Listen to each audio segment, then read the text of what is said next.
Ya, bismillahirrahmanirrahim. Assalamualaikum warahmatullahi wabarakatuh. Saudaraku, muslimin dan muslimat dimanapun berada, alhamdulillah, wassalatu wassalamu ala rasulillah amma ba'dah. Kembali kita akan ngaji, belajar hadis Nabi Muhammad SAW. Pada kesempatan yang berbahagia ini, akan saya bacakan sebuah hadis tentang zakat dan sedekah. Sebagai latar belakang pembahasan hadis berikut, yakni tentang Rasulullah SAW melarang kita sekalian meninggalkan generasi bangsa, generasi penerus yang lemah ekonomi. Ya, saudaraku, muslimin dan muslimat dimanapun berada, secara umum ekonomi ini menjadi sarana untuk mencapai kesejahteraan, mencapai satu derajat pendidikan, mencapai satu pelaksanaan peribadahan. Sehingga ketika ekonomi lemah, lebih-lebih generasi penerus kita, maka dapat diyakini kemungkinan besar nantinya bahwasanya bangsa kita atau anak keturunan kita ini menjadi anak keturunan yang rendah secara pendidikan, rendah secara kesejahteraan, rendah secara moralitas dan kebijaksanaan, dan lain sebagainya. Nah, sementara kewajiban kita sebagai orang tua, sebagai pemimpin bangsa yang memegang tampuk kepemimpinan saat ini adalah mempersiapkan generasi yang kuat. Jangan sampai pada masanya nanti anak keturunan kita ini hidup dalam kesulitan karena sumber daya alam sudah habis, karena tidak ada lapangan pekerjaan, karena segala sesuatunya sudah tidak ada lagi untuk diupayakan. Baik, mari kita simak sebuah hadis. Bismillahirrahmanirrahim. Akhbarana Abdurrahman ibnu Ibrahim ad-Dimsyqi rahimun hadasana Duhaimun hadasana Sa'id bin Musallamah an Ismail ibnu Umayyah an Zuhri an Abdurrahman ibnu Abu Lubabah anna Aba Lubabah akhbarahu annahu amma radhiyallahu Rasulullah sallallahu alaihi wasallam qala ya Rasulullah inna min taubati an ahjura dara qaumi wa asakinak wa an khala'a minal mali sadaqatan lillahi wa li rasulihi faqala Rasulullah sallallahu alaihi wasallam ujzi anka as-sulus. Baik, artinya telah mengabarkan kepada kami Abdurrahman bin Ibrahim Al-Tamsyiki Duhaim telah menceritakan kepada kami Sa'id bin Maslamah dari Ismail bin Umayyah dari Az-Zuhri dari Abdurrahman bin Abu Lubabah bahwasanya Abu Lubabah telah mengabarkan kepadanya tatkala Rasulullah SAW ridho kepadanya, ridhoi oleh Rasulullah SAW atas siapa?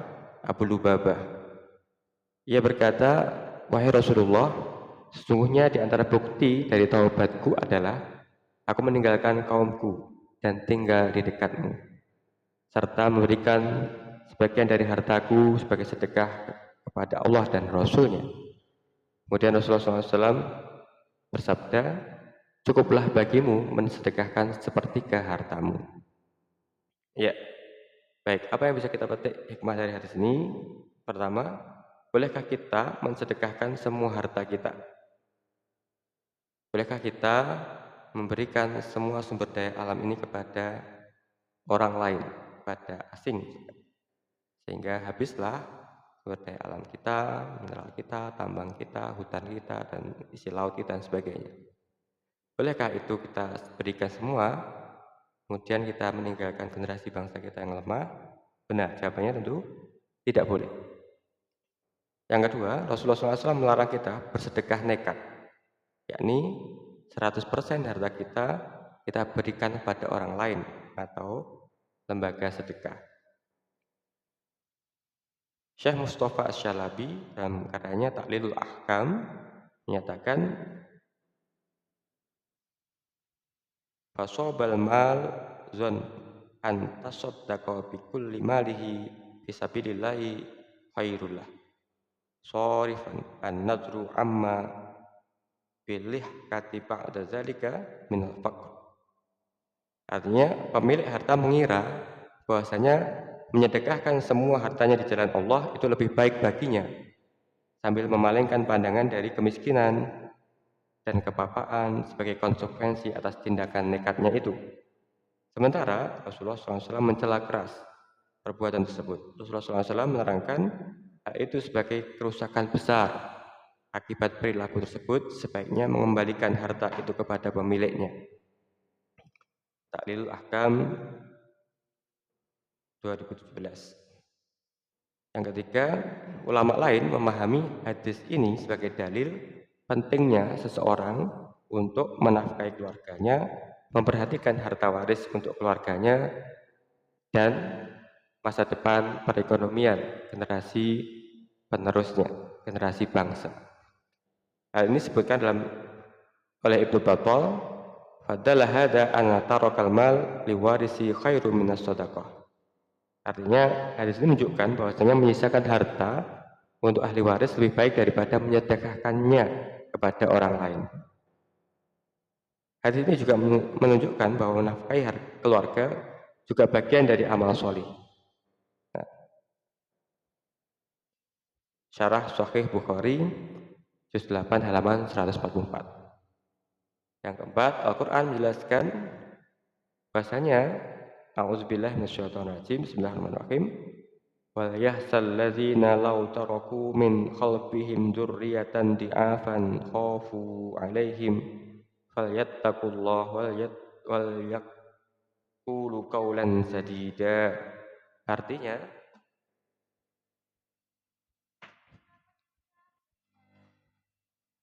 dan hendaklah orang-orang takut kepada Allah bila seandainya mereka meninggalkan anak-anak keturunan generasi bangsa, generasi penerus yang dalam keadaan lemah,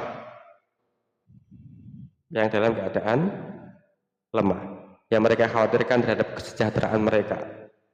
Lemah kesejahteraan ini sangat tidak dianjurkan. Oleh karena itu, hendaklah mereka bertakwa pada Allah dan mengucapkan perkataan yang benar.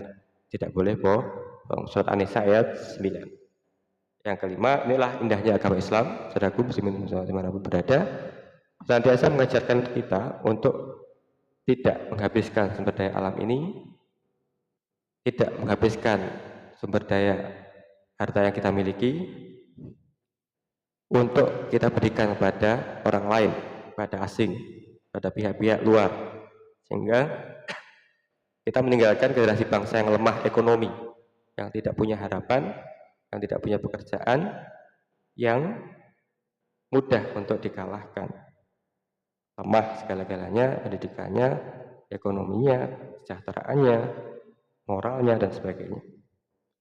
Nah, dalam hal ini, orang yang sudah terlanjur, maka hendaklah mengembalikan dan bertobat pada Allah Subhanahu wa Ta'ala. Dikembalikan pada negara, dikembalikan pada yang punya, untuk kemudian menjadi hak waris.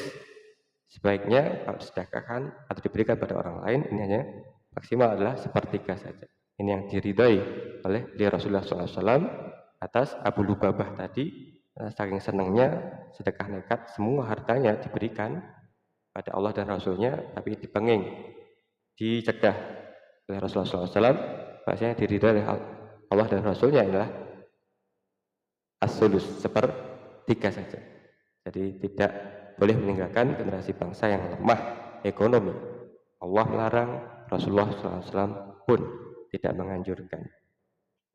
Baik, saudaraku yang berbahagia di mana berada, hikmah dari hadis ini adalah bagaimana kita mempersiapkan generasi bangsa kita, generasi penerus kita, anak keturunan kita, ini kuat secara ekonomi. Ini satu kewajiban. Ya, semoga ada manfaatnya. Semoga Allah Subhanahu wa taala senantiasa memberikan hidayah kepada kita, keluarga kita, anak keturunan kita, muslim semuanya untuk dapat memahami batasan maksimal bersedekah, yakni sepertiga harta, dan itu diutamakan kepada keluarga, kerabat dekat terlebih dahulu. Wabda biman ta'un. Amin ya rabbal alamin. Terima kasih. Assalamualaikum warahmatullahi wabarakatuh.